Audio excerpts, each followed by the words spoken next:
श्री स्वामी समर्थ. स्वामी कृपेने तुमच्या सर्व इच्छा मनोकामना पूर्ण हो. तर येत्या 26 डिसेंबरला दत्त जयंती आहे. प्रत्येकाला गुरुचरित्र पारायण करण्याची इच्छा आहे, पण प्रत्येकाला ते जमत नाही. मग लहान मुले असतात किंवा ऑफिस असते, भरपूर काही कामे असतात, भरपूर काही अडचणी असतात. त्यामुळे आपल्याला गुरुचरित्र पारायण करणे शक्य होत नाही. तसेच इतर ज्या काही सेवा आहेत त्या देखील करणे शक्य होत नाही. मग अशा वेळेस काय करावे? कारण की गुरुचरित्र पारायण जर आपण वाचले तर आपल्या घरामध्ये कधीच कसलीच कमतरता भासत नाही, हे तर सर्वांना माहीतच आहे. मग आपल्याला गुरुचरित्र पारायणामधला एक अध्याय वाचायचा आहे. कोणता अध्याय वाचायचा मी ते पुढे सांगणारच आहे. त्यासाठी फक्त आपल्याला 5 मिनिटे किंवा 7 मिनिटे वेळ द्यावा लागेल, की ज्यामुळे आपल्याला गुरुचरित्र पारायणाचे पूर्ण फळ मिळेल. या ग्रंथाचे पारायण केल्याने एखाद्या गंभीर संकटातून बाहेर पडण्याचा मार्ग सापडतो अशी मान्यता आहे. या ग्रंथाच्या वाचनाने कुठल्याही प्रकारचे आधी व्याधी आजार याच्या वाचनाने नष्ट होतात. याने मनुष्य दुःखमुक्त होतो. घरामध्ये गुरुचरित्र वाचताना नकारात्मक वातावरण नाहीसं होतं आणि आनंद, चैतन्य व प्रसन्नता निर्माण होते. पितृदोष व वास्तुदोष यावरती उपाय म्हणून गुरुचरित्र पारायण केल्यास प्रभावी अनुभव येतात. विशिष्ट समस्यांवर जसे लग्न, शिक्षण, करिअर, आरोग्य यामध्ये येत असणाऱ्या अडचणींवर गुरुचरित्र वाचन केल्यास सकारात्मक अनुभव तुम्हाला नक्कीच येतो. आपल्या कुंडलीतील ग्रह, नक्षत्रे, पितृदोष, प्रारब्ध दोष यावर गुरुचरित्र एक रामबाण उपाय असल्याचे जाणकार देखील सांगतात. त्यामुळे आपल्याला या गुरुचरित्राचे पारायण करणे शक्य नाही झाले तर तुम्ही हा एक अध्याय जरूर वाचावा, किंवा हा अध्याय वाचणं देखील शक्य नसेल तर तुम्हाला मी एक श्लोक सांगणार आहे. तो श्लोक देखील तुम्ही म्हणू शकता. मग तो श्लोक तुम्ही रोज 11 वेळा म्हणायचा आहे. अगदी साधा आणि सोपा श्लोक आहे. तर आपल्याला गुरुचरित्रामधला 9वा अध्याय आपल्याला रोज वाचायचा आहे. मग तुम्ही तो कधी वाचू शकता? तुम्ही सकाळी वाचला किंवा सायंकाळी वाचला तरी पण चालेल. तुम्हाला जेव्हा वेळ मिळेल तेव्हा तुम्ही हा अध्याय वाचू शकता. फक्त 12 ते 12:30 या वेळेत आपल्याला हा अध्याय वाचायचा नाही, कारण की ही श्री दत्त महाराजांच्या भिक्षेची वेळ असते. त्यामुळे त्या वेळेत तुम्ही वाचू नका. मग अगदी सकाळीच उठून वाचला तरी पण चालेल. घरातील कोणी पण व्यक्ती हा अध्याय वाचू शकता. मग तुमची लहान मुले असतील किंवा आजी आजोबा देखील हा अध्याय वाचू शकता. हा अध्याय वाचण्यासाठी एवढा पण अवघड नाही आणि वेळ पण जास्त लागणार नाही. हा अध्याय वाचल्यामुळे आपल्याला पूर्ण गुरुचरित्र पारायण केल्याचे फळ हे नक्कीच मिळेल. गुरुचरित्र पारायण करताना नियम पण भरपूर असतात. मग प्रत्येकाला वाटते की आपल्याच्याने एवढे नियम पाळणे शक्य होणार नाही. मग भरपूर जण याच कारणाने गुरुचरित्र पारायण करत नाही, कारण की वेळ हा प्रत्येकाकडेच असतो असे नाही. त्यामुळे तुम्ही हा एक अध्याय तरी रोज वाचावा.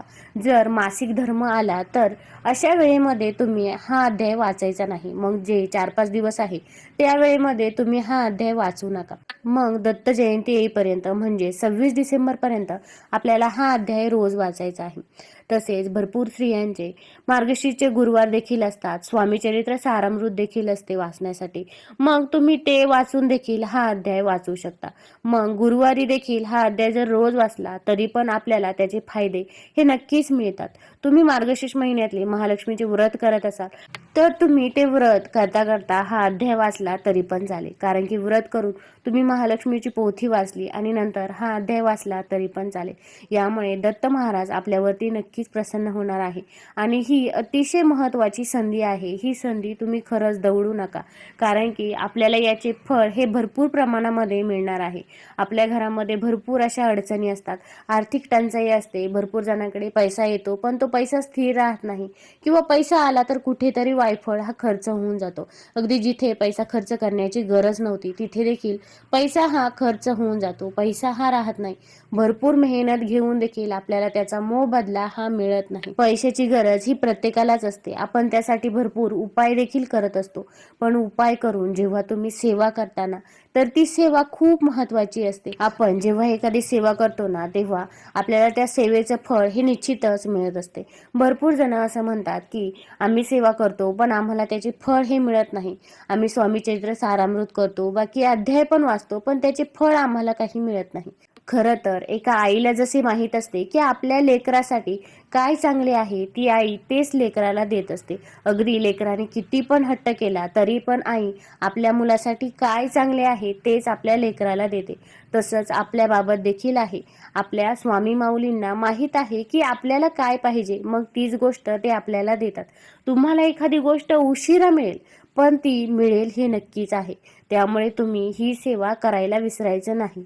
जसे एखादी मुलगी पहिल्यांदा चपाती बनवते तेव्हा ती चपातीचा नकाशाच असतो, पण तरी पण आई म्हणते की माझ्या लेकराने व्यवस्थित चपाती बनवली व छान देखील म्हणते. तसेच आपल्या स्वामी माऊलींचे देखील आहे. आपण तोडकी मोडकी का होईना सेवा केली तर ते स्वामी माऊली प्रेमाने स्वीकारतात. त्यामुळे पहिल्यांदा सेवा करायला लागा. भरपूर तुम्हाला त्याचे लाभ हे निश्चितच दिसून येतील. ज्यांच्या घरी गुरुचरित्र पारायण होते त्यांना त्याचे अनुभव हे नक्कीच आलेले असतील. अगदी थरारक असे अनुभव देखील असतात. तुम्हाला देखील असे अनुभव घ्यायचे असतील तर तुम्ही हा अध्याय रोज वाचावा, रोज पठण करावा. तुम्हाला वाचणे जर शक्य नसेल तर तुम्ही मोबाईलवरती यूट्यूबवरती देखील हा अध्याय लावून देऊ शकता. मग तो अध्याय तुम्ही स्मरण करावा. त्याला जास्त वेळ देखील लागणार नाही. मग घरातील कोणत्या पण व्यक्तीने हा अध्याय स्मरण केला तरी पण चालेल.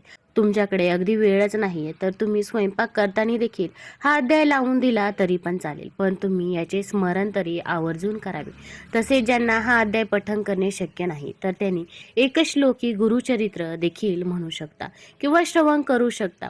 ज्यांना 52 अध्याय मोठे गुरुचरित्र वाचन, त्याचे पारायण इत्यादी करणे शक्य होत नसेल त्यांनी निदान हा श्लोक तरी रोज मोठ्याने श्रद्धेने म्हणावा.